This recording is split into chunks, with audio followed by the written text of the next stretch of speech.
Hello दोस्तों, नमस्कार। SM किसी चैनल में मैं आप सभी लोगों का दिल से बहुत बहुत स्वागत करता हूं। सर दोस्तों, इस वीडियो में हम लोग ज़्यादा नहीं, 2 से 3 ही इंपॉर्टेंट टॉपिक को बट थोड़ा डिटेल में कवर करने की कोशिश करेंगे। तो चलिए स्टार्ट कर लेते हैं। Topic number 1, ED. यस दोस्तों, ईडी की अगर हम लोग बात करें, इन्फोर्समेंट डायरेक्टरेट की बात करें, तो काफ़ी सारे हम लोगों को खबरें इनकी देखने को यहाँ पे मिल जाती है। एंड हमारा तो काम भाई सिर्फ शेयर मार्केट तक ही सीमित यहाँ पे रहेगा। सो वापस आज के दिन की भी अगर हम लोग बात करें, कल के दिन की भी बात करें, तो ईडी से रिलेटेड काफ़ी सारी चर्चाएं होती हुई देखने को यहाँ पे मिल चुकी है। So India bull housing finance, yes, ये जो कंपनी आप सभी लोगों को पता ही, ये तो कई बार इनके रडार के ऊपर यहाँ पे रह चुकी है। एंड फिलहाल आज के दिन भी ऐसी रिपोर्ट के जरिए खबरें यहाँ पे सामने आई थी कि ईडी ने इनके जो ऑफिसेस हम लोग को देखने को यहाँ पे मिल जाते हैं, ठीक है, वहाँ पे हम लोग को वो सर्च कंडक्ट करते हुए देखने को यहाँ पे मिल रहे थे। Under what? Under the prevention of money laundering act case के चलते, ठीक है। एंड उसी के साथ साथ M3M रियलिटी, इनके ऊपर भी आज के दिन हम लोग को रेड पड़ती हुई देखने को यहाँ पे मिली थी। सो इसी चीज़ के चलते देखा गया तो Indiabulls Housing Finance, then उसी के साथ साथ अगर देखा गया तो और एक कंपनी है इंडिया बुल रियल एस्टेट, ये काफ़ी ज़्यादा हम लोग को चर्चे में रहते हुए देखने को यहाँ पे मिल जाते हैं। ये दोनों स्टॉक अगर देखा गया तो ये ट्रेडिंग वाले स्टॉक नज़र आ जाते हैं, इन्वेस्टमेंट के लिए तो बिल्कुल भी नहीं। एक ज़माने में India bull housing finance Nifty 50 का पार्ट हुआ करता था, ठीक है। एंड देन अगर उसके बाद अगर आप देखोगे पिछले 5 साल में 70% स्टॉक क्रैश होते हुए देखने को मिल चुका है। मैक्सिमम चार्ट पैटर्न भी देखोगे, लोअर लोअर काट कर ही नीचे आते हुए देखने को यहाँ पे मिल चुका है। एंड इसमें भी काफ़ी सारे रिटेल इन्वेस्टर ने पैसा लगाया था। रीज़न पता है क्यों?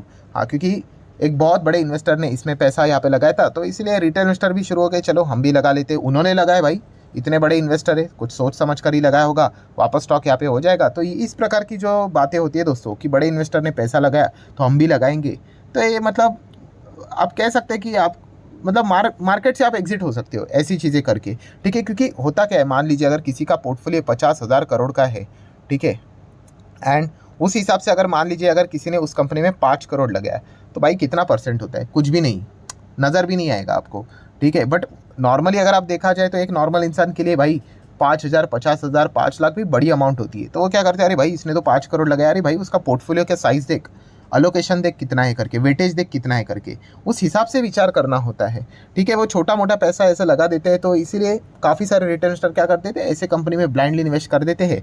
एंड फिर उससे के बाद क्या हो जाता है कि बीच बीच में छोटा मोटा जंप तो आ जाता है, उस जंप को ही वो समझ लेते कि अरे चलो सब कुछ नॉर्मलाइज हो गया करके। तो वैसा नहीं होता है, आपको बिजनेस समझना है। और बिजनेस के हिसाब से अगर देखा गया तो कंपनियां तो भाई बुरी तरीके से फंस चुकी है, चाहे हम इंडिया बुल हाउसिंग फाइनेंस की बात करें या फिर रियल एस्टेट की भी। आप देख सकते हैं, देखिए कई सालों से 2010 से पहले से आप देख सकते हो कोई बड़ा मूवमेंट नहीं है। बीच बीच में अगेन कह रहा हूँ दोस्तों, ये यहाँ पे सर उठाते रहेंगे बीच बीच में ऐसा, ठीक है। बट जब तक कंपनी के क्वार्टर के नंबर कंसिस्टेंसी के साथ अच्छे नहीं आते, तब तक हम लोगों ने किसी भी कंपनी के नंबर के और ब्लाइंडली ट्रस्ट करना नहीं होता। ऑब्वियसली वो डिपेंड करता है business to business, but 90% business में यही चीज़ें रहती है। अनटिल एंड अनलेस वो कोई स्टार्टअप कंपनी है, ठीक है, वहाँ पे स्टोरी थोड़ी सी डिफरेंट ट्रैक पे चली जाती है। सो ये सारा खेल अभी तक हम लोग को देखने को यहाँ पे मिल चुका है, तो बस संभल कर यहाँ पे रहना चाहिए। सेम चीज़ बीसीजी में भी हम लोगों ने यहाँ पे देखी थी, ठीक है। तो ऐसे स्टॉक ट्रेडिंग के लिए ठीक है, खबरें आती रहती है, लोग खरीदते, फटाक से एग्जिट कर लेते स्टॉप लॉस लगाकर, ठीक है। अगर आप इन्वेस्टमेंट के लिए अगर ऐसे कंपनीज को अगर आप चुनने का विचार करोगे, बिलीव मी भाई, बहुत सारा मतलब आपका पैसा यहाँ पे डूबने के चांसेस बढ़ सकते हैं। ऑब्वियसली मैं आप लोगों को ये नहीं कह सकता कि नहीं जाओ करके या फिर जाओ करके, वो आपकी मर्जी, पैसा आपका है। बट समझ में आ जाता है कि भाई ऐसे कंपनी में क्यों जाना है करके। भाई धंधा समझो ना आप, बिजनेस ही यहाँ पे बन नहीं रहा है और बस ऐसे ही किसी चीज़ में चले जाने, इतना ज़्यादा इन्वेस्टिगेशन ईडी पीछे पड़ा हुआ है। सो इस प्रकार की चीज़ें मतलब देखा गया तो कंपनी में अनसर्टेनिटी लेकर आते हैं और बड़े प्लेयर्स ऐसे कंपनी से दूर ही यहाँ पे भाग जाते हैं। फाइन, नेक्स्ट बात करेंगे दोस्तों। तो आज के दिन नहीं, मतलब वैसे तो देखा गया काफ़ी लोगों ने भी इस न्यूज़ को कवर करने के लिए कमेंट सेक्शन में रिक्वेस्ट की थी। कौन सी खबर? तो दोस्तों आप सभी लोगों को पता है, यस, स्मॉल कैप की बात करें, मिड कैप की बात करें, तो इनमें जो परफॉर्मेंस है ज़बरदस्त हम लोग को देखने को यहाँ पे मिल रहा है, ठीक है। एंड इसी से रिलेटेड अगर देखा गया दोस्तों, तो सेबी की एंट्री होते हुए देखने को मिल चुकी है कि सेबी ने यहाँ पे डायरेक्शंस दिए किसको, एम्फी को, association of mutual fund in India. And क्या डायरेक्शन इनको दिए कि आप सभी लोगों को पता है कि जो म्यूचुअल फंड में है, जो स्मॉल कैप मिड कैप है, उनमें अंधाधुंध पैसा आते हुए देखने को आप पे मिल रहा है। एंड इस चीज़ के चलते शेयर्स भी ज़बरदस्त बाइंग होते हुए देखने को आप पे मिल रही है। उसमें कोई गलत बात नहीं है, बट हाँ, उसमें अगर देखा गया तो रिस्क काफ़ी ज़्यादा हम लोग को देखने को आप पे मिल जाती है। एंड इसलिए एम्फी को भी बोला गया है कि भाई म्यूचुअल फंड्स को बताओ कि थोड़ा सा ये जो इन्फ्लो, मतलब जो चीज़ें चल रही है mid cap and small cap में, थोड़ा सा उसको मतलब कूल डाउन यहाँ पे होना चाहिए, ठीक है। तो इसीलिए यहाँ पे आप देख सकते हो कि एम्फी ने म्यूचुअल फंड को यहाँ पे पूछा है, ठीक है। वैसे तो देखा गया तो ऐसा कोई रेस्ट्रिक्शन डालने का रूल तो नहीं है, बट फिर भी उनको यही कहा है कि भाई थोड़ा आप अपनी साइड से लिमिट विमिट लगा दो, ठीक है। क्योंकि जिस हिसाब से यहाँ पे मतलब चीज़ें यहाँ पे बढ़ती हुई देखने को यहाँ पे मिल रही है। ठीक है, होता क्या है, देखो पैसा बनता है ना भाई, कोई सवाल नहीं पूछेगा, सब कुछ अच्छा हरा भरा ही नजर आ जाता है। प्रॉब्लम कब होता है, हाँ गिरावट में। ठीक है, जो जितना भागता है तो भाई वो गिरावट भी उतना ही दिखा देता है, एकदम ब्रूटल गिरावट दिखा देता है। तो ये भी चीज़ें पता होनी चाहिए, खास करके सेबी को भी पता है, हर किसी को पता है कि मार्केट टॉप लेवल पे, और ये सबसे ऐसा पीक लेवल होता है कि जहाँ पे सब लोग मार्केट में रहते हैं। ठीक है, जिस दिन मार्केट गिरता है, गिरावट होती है, स्टॉक में गिरावट होती है, पब्लिक गायब। तो इसलिए यहाँ पे वो यही चीज़ बताने की या फिर कोशिश यहाँ पे कर रहे हैं कि जो वैल्यूएशन हम लोग को देखने को यहाँ पे मिल रहे हैं मिड कैप के एंड स्मॉल कैप के, कुछ ज़्यादा ही हाईएस्ट लेवल पे देखने को मिल रहे हैं। एंड रिस्क जो इन्वेस्टर यहाँ पे ले रहे हैं वो सोचकर यहाँ पे थोड़ा सा इन चीज़ों को कूल डाउन करने की ज़रूरत है। एंड इसलिए सेबी ने एमफी को कहा है, एमफी ने म्यूचुअल फंड को कहा है कि थोड़ा सा आप क्या कर दो, स्लो डाउन कर दो इन चीज़ों को। किस दर, स्मॉल कैप की बात करें, मिड कैप की बात करें, ठीक है, तो फंड लेने के लिए तो वो मना नहीं करेंगे, बट आप कह सकते हैं अलग अलग लिमिटेशंस कुछ तो वो लेकर आ सकते हैं करके कि आप इतना अमाउंट लगा सकते हैं इनमें करके। ठीक है, चीज़ों को थोड़ा सा नॉर्मलाइज रखने के लिए। तो ये बातचीत हम लोग को होते हुए देखने को यहाँ पे मिल रही है। इसलिए मिड कैप स्मॉल कैप में थोड़ा सा मतलब हम लोग को हॉल्ट देखने को यहाँ पे मिल रहा है, आप ऐसा भी यहाँ पे कह सकते हो। देन अगर देखा गया तो आप सभी लोगों को पता है लार्ज कैप अट्रैक्टिव लेवल पे भी काफ़ी सारे स्टॉक्स यहाँ पे मिल रहे हैं, खास करके फाइनेंस वाली कंपनियां। तो म्यूचुअल फंड का जो फोकस है वो उनके और भी हम लोग को धीमे धीमे बढ़ते हुए देखने को यहाँ पे मिल रहा है।